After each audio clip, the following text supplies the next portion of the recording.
I'm Justin Kings from EBU Academy. Welcome to the first in a series of online learning sessions exploring AI, ethics and public media. They're organised by EBU Academy and the EBU's AI and Data Initiative and its working group on AI ethics. Now, in each of these sessions, I'll take a deep dive into the code of AI ethics developed by an EBU member to understand how and why their decisions have been taken and whether these decisions have already been tested. I'm going to ask 5 key questions of each guest in every session, so as you watch the series you can compare and contrast the answers and the approaches that have been taken. Today we learn from the insights and experiences of Germany's Bayerischer Rundfunk. Uli Köppen is head of AI and Automation Lab at BR. Uli, welcome. Hi, Justin. Thanks for having me. No, thank you for being here, Uli. It's much appreciated. So to start our conversation today, we'll get on to those 5 key questions in a bit. But first, tell us about yourself and tell us about your role at BR, head of AI and Innovation Lab. Sure. I'm a journalist. I am having a journalistic background and I'm coming from data. So we built a data team about 9 years ago, started to build that up and also making it investigative, like growing together with our investigative team. And after some years, I had the chance to take a break and do a fellowship at Harvard. And during that time, I could focus on automation. Not only automation in journalism, but automation in different industries. And when I came back to our broadcaster, I could use this knowledge and we built up our AI and automation lab. So as a data journalist, you stumble somehow over AI in a natural way. We already used it as a tool, for example, to analyze election data, to analyze election programs, for example. It was just part of our tool set. And after being a year away, I had the idea that we could use the skill set and mindset we built in our data team also for the product side. And this is why we built our AI and automation lab. And today I'm co-responsible for 3 teams. It's our investigative team, it's our data team, and it's our AI and automation lab. And this combination is very unusual because we are working between content and product. And we have to somehow harmonize those different paces, so those different methods. But what is really paying off is that we're having deep experts, for example, in natural language generation, that can work in investigation and also can jump into product development. So this is my background, and those are the great teams I'm responsible for. That's really interesting. And I didn't count, I kind of wish I did, but I think you said the word data 7 times there. And I think for people that are new to AI, what's critical is this understanding of the inseparability between AI and data. What are you doing in your role as sort of a figurehead for AI to help educate your teams about that sort of the interconnectivity where really you can't understand about AI unless you have a basic understanding of data? That is a very good point, Justin. Thanks for making it. This is part of our, literacy program also within our broadcasters, that without the basis, without data, we can't use AI tools properly. So we have to raise data consciousness in our broadcaster. We have to make sure that we are having the right metadata, for example, to create products. And as investigative journalists, it's also kind of natural that we are being aware to not use too much data, for example, too much user data.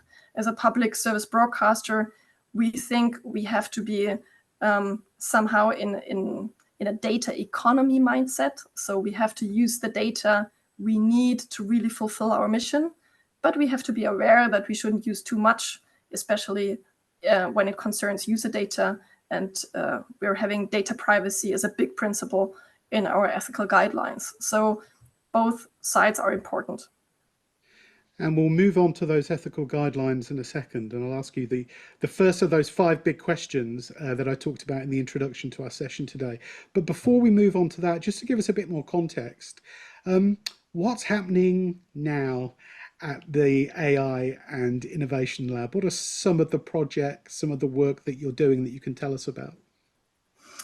We are sharing our time in between investigation and product development. And since, I would say, 1.5 years, we even have a third product, and it's strategy. So we are trying to extract from our prototypes and from our products we are doing, we try to extract learnings for our management, and we try to build up internal structures that help us to really make the right decisions in terms of resources, in terms of infrastructure, but also in terms of ethical guidelines and decisions how we want to use AI as a public broadcaster to support our mission, to do journalism for everyone, and how not to use it. So the first part of our mission, as I mentioned, is investigation. We're engaging in algorithmic accountability reporting, and we're always having different investigations we are doing at the same time. It's about AI and algorithms and how we want to use it as a society and how we don't want to use it as a society. And the USP of our team is we can set up statistical experiments and we can even test algorithms. We not only write about them, we test them to prove an hypothesis. We are always ping-ponging with universities concerning our methods. For example, when we reported on an AI hiring algorithm, we tested it, we scrutinized it, and we talked to different universities who helped us to bulletproof the method. So investigation is the one part of our mission, and product is the other part, and there we are developing different prototypes. Now we are engaging very much, like a lot of newsrooms in the whole world, in AI-generated services for our newsroom. We are working on an AI assistant that helps us to deal with texts, also to deal with images, and how we want to use it in our newsroom and not is also an ethical discussion we're having at the same time. So it's investigation, it's product, and it's strategy. There are 101 questions running through my mind already this morning, and I'm sure it's the same for you watching at home or in your offices now. You will get the chance to ask some questions later. So I'm going to continue with this interview with Uli, and then we'll about halfway through the session. Please use the chat or please raise your hand virtually a little bit later on. You will get a chance to ask Uli any questions that you'd like. So let's get into these 5 questions. So again, just to recap, the idea is there are 5 key questions. We're going to do a number of these sessions with different broadcasters. And for those of you that are watching, we'll give you a chance to maybe compare and contrast some of the approaches, some of the ideas from different broadcasters. That's the thinking behind the 5 key questions. So the first one, Uli, you've already mentioned a couple of times now, the ethical guidelines that have been produced at BR. So the first question, what would you say are the leading principles of your ethical guidelines? I guess the leading principle is really user benefit. We don't want to use technology for the sake of it. We want to use technology to support our mission, which is journalism for everyone. And as you are, a lot of you in the audience, I guess, are from public service broadcasters, you all know that this mission is really hard to fulfill because we have to personalize. We have to understand how our users want to access our content. And this is very much intertwined with automation and AI that should support our quality journalism. So user benefit is at the center. We are looking at technology in a way that either it serves our users and to make our quality journalism even better, or it serves our newsroom to support them doing this quality journalism. So those are the 2 directions in which we are going. And this is also our, well, I guess the core of our AI strategy we already wrote in 2020. So that's at the core. That said, it doesn't mean that we don't experiment. This is also why we're having the lab and why we're having different teams at Bavarian Broadcasting, really looking at new technology and trying to find out how it can serve us in this way. So experimentation is part of that. But as I said, we don't want to use technology for the sake of it. We're very pragmatic. We're using the technology that makes us more effective and that makes our journalism better. That's the first one. Then I already mentioned our conscious data culture we want to foster. We are trying to get our newsroom on board when it comes to metadata, because if you're a journalist in the newsroom, you know that metadata is not the most sexy topic you want to deal with, because journalists, of course, have a different interest. We want to analyze, we want to produce, we want to do stories, we want to break stories. So that's our core interest. And metadata is something that is tedious, and we have to type in where something happened or which persons are in a certain video. And of course, we want to replace that with algorithms. So we don't want our journalists to focus on such a work. But now we are in a phase where we need our journalists to train algorithms, and we have to raise this kind of awareness that this kind of metadata is very important to be able to offer the kind of content and offer the kind of products we want to do in an automated world, in a personalized world, to our users. So having a conscious data culture is part of the literacy work we are doing internally. Which is also very important is editorial control, because of course with automation there are a lot of concerns that we are losing this control, and this is something that doesn't have to happen if you're having a good concept behind an automation. So we are doing different kind of automations. We are doing automations that are delivered to the newsroom. For example, a ticker for our economy department, and they're reading it, they're using it for their ticker, and there we can make sure that there is editorial control. But we also have to translate this principle to an automated world. So there are some rare occasions where we are doing automations that aren't checked again by a human, but we have to do those checks before this publication happens. So we are doing checks on the data sources. We are also trying to do checks that are automated. So if there are any outliers in the data, or if data is not coming, and if there's a lack of data, we are having an alert system, and an automatic alert system that warns us. So this kind of editorial control is something we still have to have in every newsroom using automation. But the work we are doing is we are translating this principle in an automated world, but still very important. Then, as a public broadcaster in Germany, we're having a regional focus, and we're also trying to have this regional focus when we're dealing with algorithms. Our colleagues in the archives were one of the first dealing with AI, and they very soon started to train a dialect model.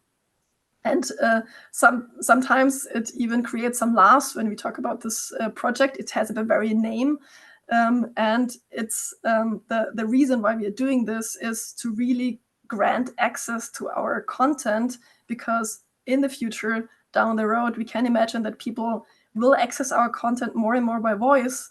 And I don't know if you have seen all those funny videos when Scots are trying to talk to Alexa. I can assure you it's really the same when Bavarians try to talk to Alexa in their dialect. I'm also coming from a Bavarian village, and I can assure you this is a thing. And we as Bavarian Broadcasting, we are having a data treasure, because we are having all those different dialects that are existing in Bavaria. And we are condensing that to train a language model. And down the road, perhaps Bavarian Broadcaster will be one of the providers of a dialect model that helps people to access our content in the future. This also goes back to data awareness, because we have to be aware that the data we are having, our own content, is a real treasure. And we have to understand how our role as public service broadcaster translates to this world, and how we can offer journalistic quality products also down the road. Another important part is interdisciplinary perspectives. From the beginning on, I already talked about our strategy we wrote in 2020. This strategy was written by an interdisciplinary group. People came together from product, from editorial, from tech, from all the different places in Bavarian Broadcasting where we were dealing with AI, and we sat down and wrote the strategy. And this really kept till today. This group of experts are meeting since 5 years, and we are meeting to update each other. We are meeting to talk about ethical problems. We're talking about prioritization.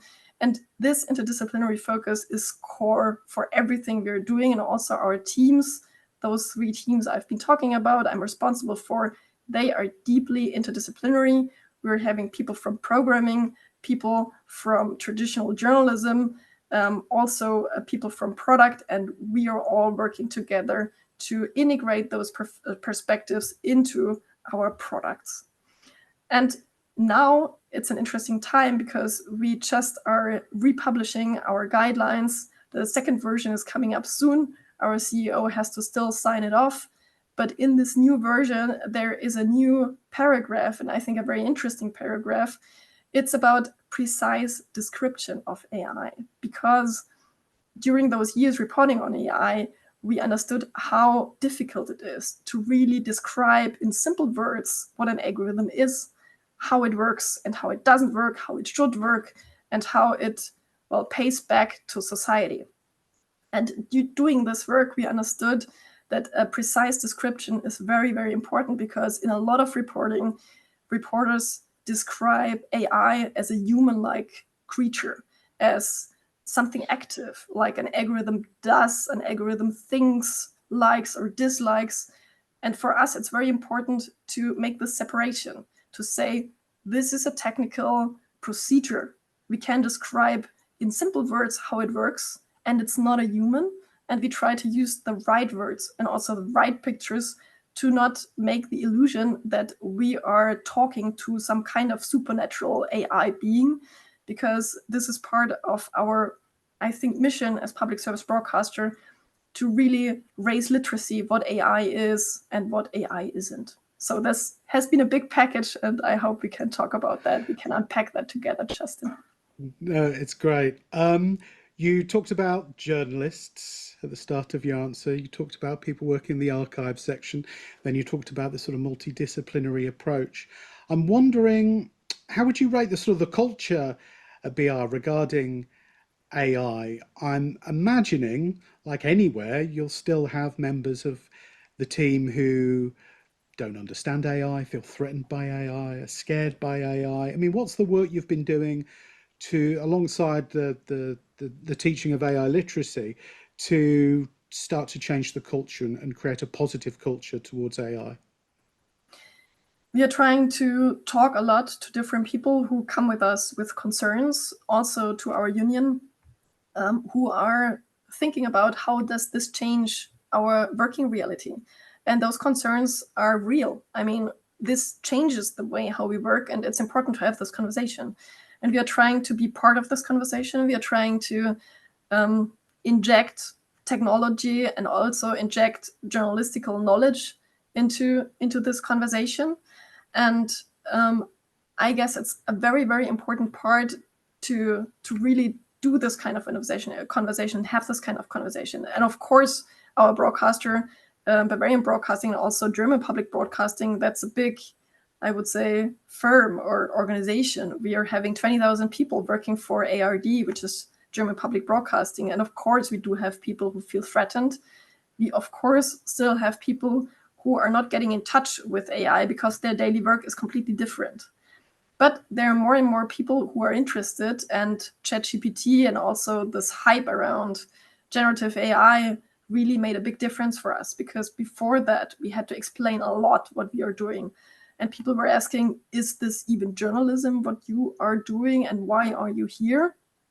We also, I have to say, had kind of a soft start as an AI lab, because we had this data team.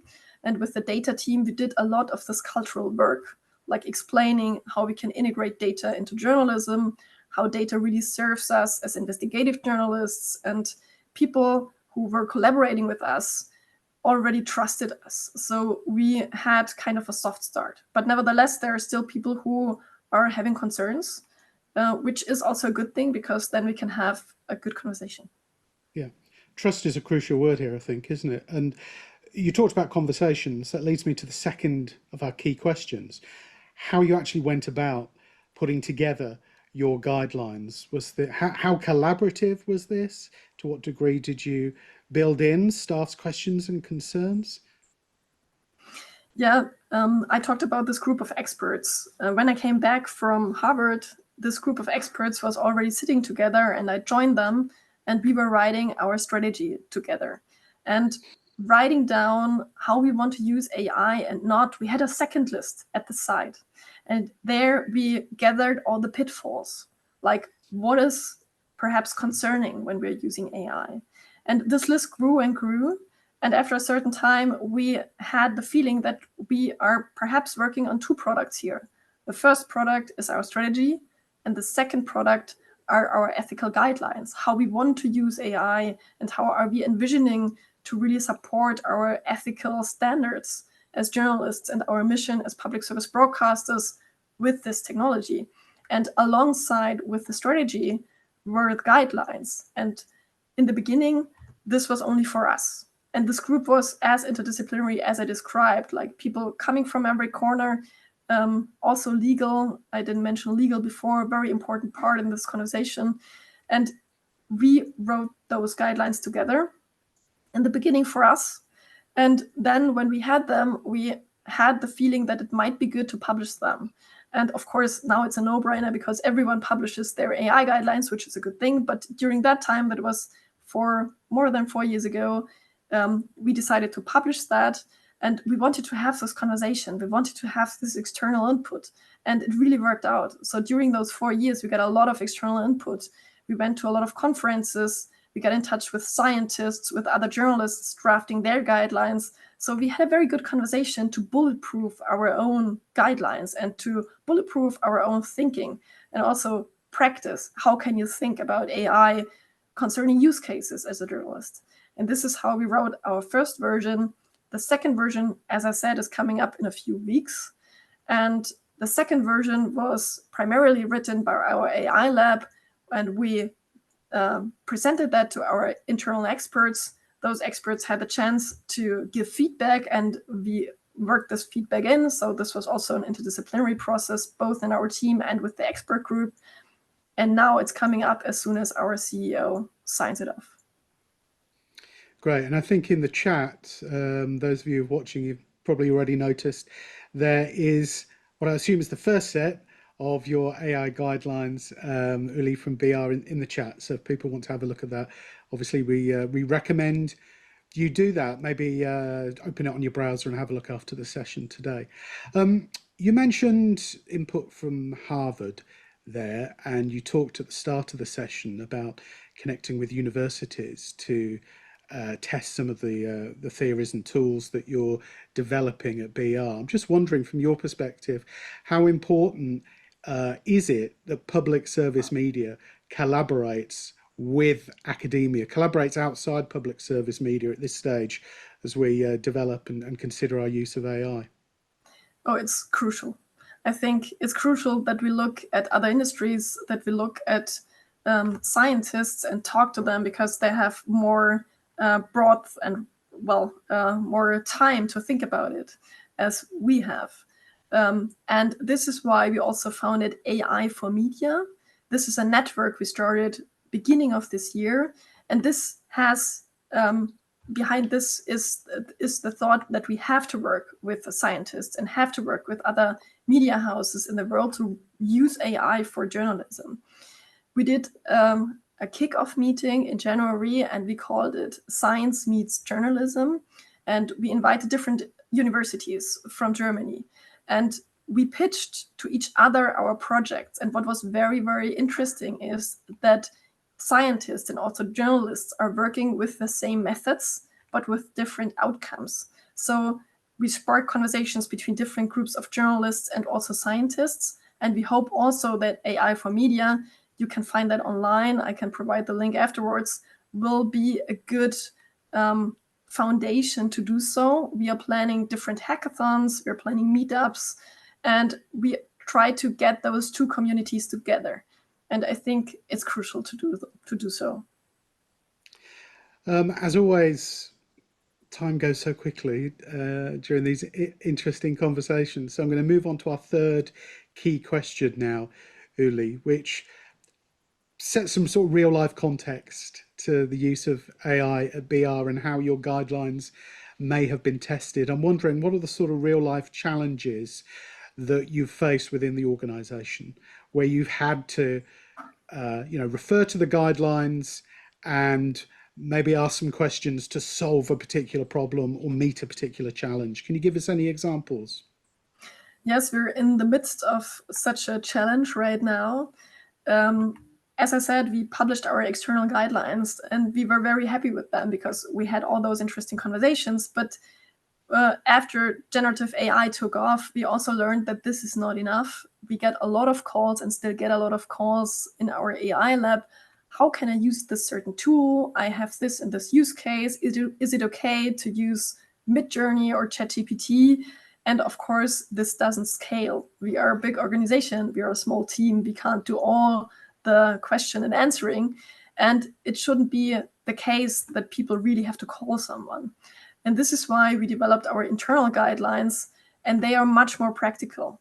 And they are along those questions like, how do I have to handle the data that goes in such a platform? Do we have a rule concerning pictures? Do we have a rule concerning texts? So we developed those internal guidelines with our legal department. This also has to be signed off in a big package by our CEO end of month, and hopefully will happen. And this hopefully will help us to empower the newsroom to make this decision themselves, because I think it's great to offer those guardrails. But of course, there is not one person or one team who can make decisions for everyone and can be a partner to discuss that. Nevertheless, there are edge cases. There are edge cases, for example, do we do an AI avatar on TV? And how do we do that? And there are no general answers to those questions. This is a very actual use case we're having right now. And for that, we want to install an AI ethics board. And those are the experts I've already mentioned a few times.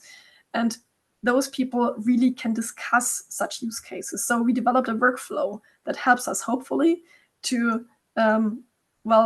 be helpful to all those newsrooms having very specific questions, and also be a partner for everyone who really wants to discuss those use cases. But it's still going on. I don't know if this workflow proves to be good. So this is a challenge we're facing right now, the challenge that you have to provide a structure that scales for a big news organization to answer all those questions. What is the most frequent question you're asked by journalists at BR, and what's the answer to it? The question, Uli, you're sick of hearing and answering, but I'm sorry, I'm going to ask it one more time. What's the most frequent question you're asked? It's usually around ChatGPT and Midjourney and those generative AI tools. And can I use it? And do we have a general rule using generated pictures? And this is always a situation where we can't give right answers, because right now we don't at Bavarian Broadcasting have a general rule concerning generated pictures. And this is something we have to work on as soon as the AI ethics board is installed. And as soon as Sora comes out for everyone, the video generative tool by OpenAI, for example, and other very good video generative tools, we will have the next discussion around generated videos. So the tools are always faster than the guardrails. Of course, it's like regulation, same problem. And you have to have answers ready that helps newsrooms in general, but also empowers them to do a decision in a very unsecure field. And this is not easy. Yeah, this is the issue. One of the issues, the realities, isn't it? That this is an area of work with a lot of grey, a lot of interpretation, and it's also an area, as you say, which technologically is moving so quickly, so rapidly. I mean, just reflecting on your own personal experience for a second, Uli, what's it like trying to keep up with this level of pace and so many questions and so many uncertainties? I mean, what's that like to experience? How are you dealing with it? Just keep calm, I would say, because I made peace with the situation that I can't keep up with every tool that's coming out. And I decided it's not my role to test every tool that is fresh from the press. I decided to make clear decisions about the usage of my time, because of course we as a team and also myself, we could do 10 times the work we're doing right now, and we have to make sure that we still keep a cool head. So in terms of how do I keep up with the pace, I try to read the right stuff. I try not to overdo it, because I could only read and keep up with this pace, and then I could not work anymore. So I have to be very disciplined about the way how I read and how I proceed. But it's okay. I guess we can handle it, but it's a balance we have to find over and over again, I guess. Uli Köppen, thank you so much for being our first guest in this series of sessions. It's an absolutely fascinating conversation for me, and we will of course keep in touch with you as you continue your journey and your adventure through the world of AI and public service media. Thank you, Uli. Thank you, Justin. Thanks for having me. Please look out for more of these online learning sessions focusing on AI, ethics and public media, and visit our website to find out more about the range of trainings offered by the EBU Academy School of AI. Go to academy.ebu.ch/School of AI. Thank you for watching, and goodbye for now.